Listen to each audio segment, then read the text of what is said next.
एक समय की बात है। उत्तर भारत के एक छोटे से राज्य में वीर प्रताप नाम का एक नौजवान योद्धा था।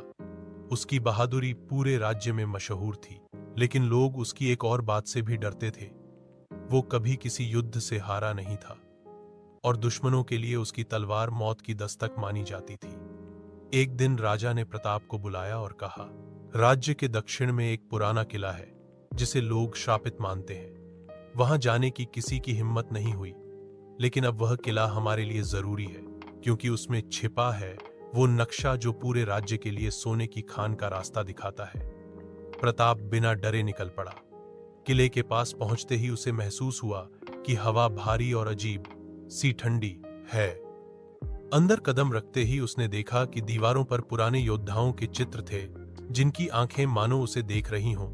गलियारों में उसके कदमों की आवाज गूंजती और कभी कभी लगता कोई पीछे चल रहा है। वो नक्शा ढूंढते ढूंढते किले के सबसे अंदर वाले कमरे में पहुंचा। वहां एक पत्थर की मेज पर सुनहरी डिब्बी रखी थी। जैसे ही उसने उसे खोला, जमीन हिलने लगी और कमरे का दरवाजा अपने आप बंद हो गया। अंधेरे में एक गहरी आवाज गूंज, सदियों से कोई यहां आया नहीं, अब तू यहां से जाएगा भी नहीं। प्रताप ने अपनी तलवार खींची और आवाज की दिशा में वार किया। अंधेरे से एक काले कवच वाला योद्धा निकला, जिसकी आंखें अंगारों की तरह जल रही थीं।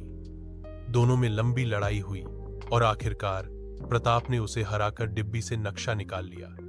जैसे ही उसने बाहर कदम रखा, किला अचानक धुएं में बदल गया, मानो वो कभी था ही नहीं।